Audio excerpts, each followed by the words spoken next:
Saya akan membacakan presentasi bab psikologi kognitif dan transpersonal yang disusun oleh Saudara Hauzani Nazif Al-Bahi, Hilda Maulida Kusuma Putri, Yandi Maula Azami, Isfitri Karimah, dan Irfan Taufikul Hakim. Assalamualaikum warahmatullahi wabarakatuh. Saya Irfan Taufikul Hakim akan menjelaskan tentang pengertian psikologi kognitif dan transpersonal. Psikologi kognitif adalah cabang ilmu psikologi yang mempelajari proses mental seperti perhatian, penggunaan bahasa, daya ingat, persepsi, pemecahan masalah, kreativitas, dan pola pikir. Sedangkan psikologi transpersonal merupakan salah satu cabang ilmu psikologi yang mengintegrasikan aspek spiritual dan transendensi pengalaman manusia menggunakan kerangka psikologi modern. Adapun tokoh-tokoh psikologi kognitif dan transpersonal. Tokoh-tokoh psikologi kognitif yang pertama Jean Piaget, lahir di Neustadt-Zettel, Swiss 9 Agustus 1896 sampai meninggal pada tanggal 16 September 1980 pada umur 84 tahun, adalah seorang filsuf, ilmuwan, dan psikologi perkembangan Swiss yang terkenal karena hasil penelitiannya tentang anak-anak dan teori perkembangan kognitifnya. Menurut Ernst von Glaserfeld, Jean Piaget adalah juga perintis besar dalam teori konstruktivis tentang pengetahuan. Kemudian tahap-tahap perkembangan kognitif. Yang pertama, tahap sensori motor, terjadi dari lahir hingga 2 tahun, yang ditandai dengan anak mengalami dunianya melalui gerak dan inderanya serta mempelajari permanensi objek. Kemudian yang kedua, tahap praoperasional, terjadi dari 2 hingga 7 tahun, yang ditandai mulai memiliki kecakapan motorik. Yang ketiga, tahap operasional konkret, dari 7 hingga 11 tahun, yang ditandai anak mulai berpikir secara logis tentang kejadian-kejadian konkret. Yang keempat, tahap operasional formal, terjadi setelah usia 11 tahun, berarti 11 tahun ke atas, yang ditandai perkembangan penalaran abstrak. Beberapa karya penting Jean Piaget. Saya di sini akan membaca beberapa karya penting Jean Piaget. Yang pertama, Piaget J 1950, Introduction à l'Epistémologie Génétique, Paris, Prises Universitaires de France. Yang kedua, Piaget J 1961, La Psychologie de l'Intelligence, Paris, Armand Collins 1961, 1967, 1991. Enhardt, B. dan J. Piaget 1958, The Growth of Logical Thinking from Childhood to Adolescence, New York, Basic Book. Inilah beberapa karya-karya penting Jean Piaget yang saya bacakan. Jabatan Jean Piaget 1921 sampai 1925, Direktur Penelitian Institut Jean-Jacques Rousseau, Geneva. 1925 sampai 1929, Profesor Psikologi, Sosiologi, dan Filsafat Ilmu, Universitas Neuchâtel. 1929 sampai 1939, Direktur Sejarah Pemikiran Ilmiah, Universitas Geneva. 1929 sampai 1967, Direktur Biro Pendidikan Internasional Geneva. 1932 sampai 1971, Direktur Institut Ilmu Pendidikan Universitas Geneva. 1938 sampai 1951, Profesor Psikologi Eksperimen dan Sosiologi Universitas Lausanne. 1939 sampai 1951, Profesor Sosiologi Universitas Geneva. 1940 sampai 1971, Profesor Psikologi Eksperimen Universitas Geneva. 1952 sampai 1964, Profesor Psikologi Genetika Sorbonne Paris. 1955 sampai 1980, Direktur Pusat Internasional untuk Epistemologi Genetika Geneva. 1971 sampai 1980, Profesor Emeritus Universitas Geneva. Teori-teori tahapan Pikettyian dan pasca Pikettyian. Pertama, tahap-tahap historis dalam pemikiran keagamaan dan ilmiah oleh Michael Barnes 2000. Teori pemikiran prasejarah dan kuno Peter Damero 1995. Tahap-tahap pemahaman dari Kieran Egan. Tahap perkembangan iman James W. Fowler. Tahap sejarah seni Suzy Gablik 1977.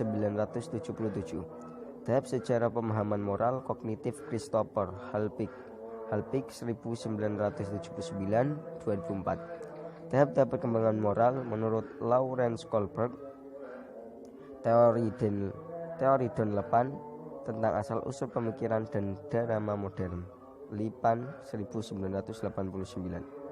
Teori Charles Rading tentang perkembangan intelektual abad pertengahan, Rading 1985.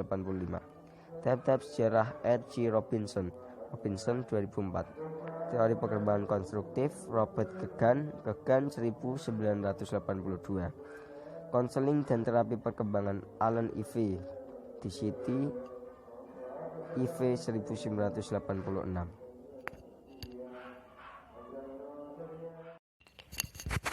Jerome Shemar Branner. Jerome Shemar Branner merupakan seorang ahli psikologi dari Universitas Harvard, Amerika Serikat. Beliau sangat memberikan dorongan agar pendidikan memberikan perhatian pada pentingnya perkembangan berpikir. Jerome Branner memiliki pandangan perkembangan kognitif manusia dan bagaimana manusia itu belajar atau manusia dapat memperoleh pengetahuan. Menurut Jerome Branner, perkembangan seseorang terjadi melalui 3 tahapan yang ditentukan oleh cara melihat lingkungannya, yaitu yang pertama tahap enaktif atau penggambaran benda nyata. Peserta didik melakukan aktivitas dalam usaha memahami lingkungan.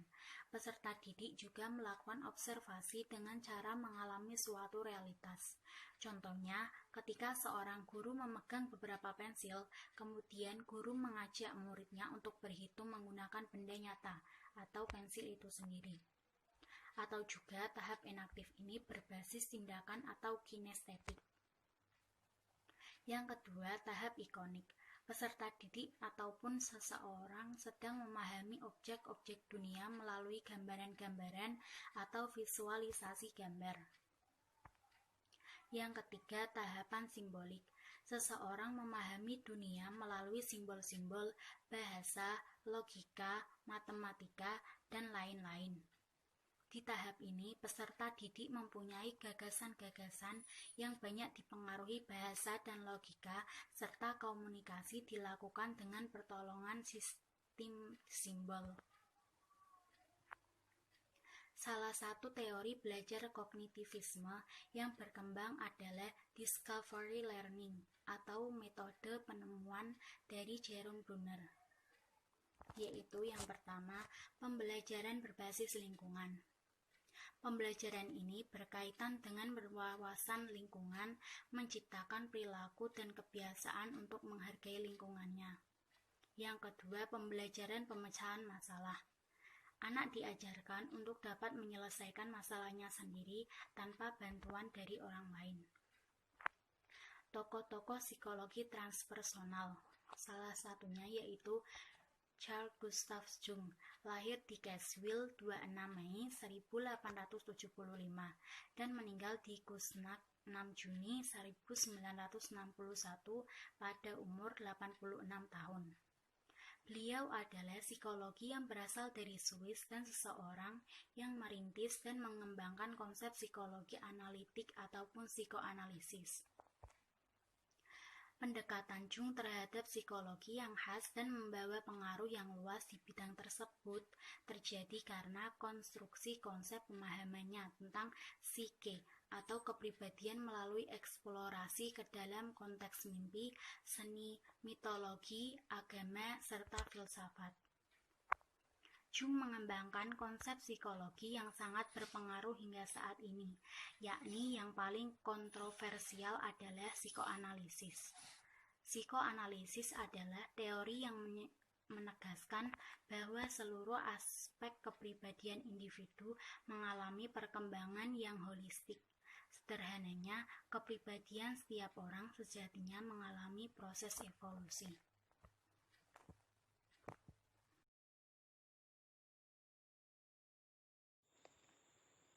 Di dalam proses evolusi spesies terdapat beberapa tingkatan. 1. Kesadaran merupakan proses yang melibatkan ego. 2. Ketidaksadaran pribadi merupakan proses yang melibatkan pengalaman. Buku-buku karya Carl Gustav Jung, 1912, Psychology of the Unconscious, 1921, Psychological Tips, 1933, Modern Man in Search of a Soul, 1938, Physiology and Religion, Words and Earth, 1951, Ion Research into the Phenomenology of the Self, 1952, Symbols of Transformation, dan lain-lain. William James lahir di New York City, New York, Amerika Serikat 11 Januari 1842, meninggal di Tamworth, New Hampshire, Amerika Serikat 26 Agustus 1910 pada umur 68 tahun, adalah seorang filsuf dari Amerika Serikat yang terkenal sebagai salah seorang pendiri mazhab pragmatisme. William James menyatakan bahwa kesadaran adalah suatu fungsi yang bersumber dari pengalaman murni. Pengalaman murni adalah perubahan-perubahan yang terus dari kehidupan manusia dan akan menjadi bahan refleksi manusia pada masa depan. Oleh karena itu, James menolak adanya kebenaran yang mutlak, yang berlaku umum dan bersifat tetap serta berdiri sendiri. Menurut James, kebenaran selalu dapat diubah dan direvisi oleh pengalaman murni. James membuat beberapa kontribusi penting pada bidang filsafat pada beberapa dekade akhir dari masa hidupnya. Pada masa puncak kreativitas kepenulisannya, pada tahun 1904 sampai 1905, ia menulis kumpulan esai yang berjudul Essay in Radical Empiricism 1912, di mana ia mulai meletakkan posisi filsafatnya yang secara umum kemudian dikenal sebagai neutral monims. C. Pokok-pokok konsep psikologi kognitif dan transpersonal. Pokok-pokok konsep psikologi kognitif meliputi. Yang pertama adalah penelitian psikobiologis. Di sini apa? Menggunakan keterkaitan antara aktivitas otak dengan perilaku yang dilakukan atau diamati. Lalu self-report atau laporan pribadi. Di sini penelitian memberikan laporan mengenai hal yang mereka alami. Jadi yang dialami, baik yang dirasakan atau diingat, berkaitan dengan suatu rangsangan tertentu. Yang ketiga, eksperimen laboratorium terkontrol. Penelitian ini dilakukan pada tempat dan waktu tertentu, dan biasanya telah diatur lingkungan sekitar agar tidak menjadi variabel pengganggu. Dari apa? Dari proses kognisi yang akan diukur pada eksperimen. Yang keempat, waktu reaksi. Di sini menggunakan kecepatan. Kecepatan tersebut adalah seseorang untuk bereaksi terhadap stimulus tertentu. Lalu, pokok-pokok konsep psikologi transpersonal. Ada 4. Pertama, fokus pada dimensi spiritual. Yang kedua, mengarah pada kesadaran manusia. Yang ketiga, pendekatan pada perkembangan. Yang keempat, proses pencerahan. Dan terima kasih. Wassalamualaikum warahmatullahi wabarakatuh.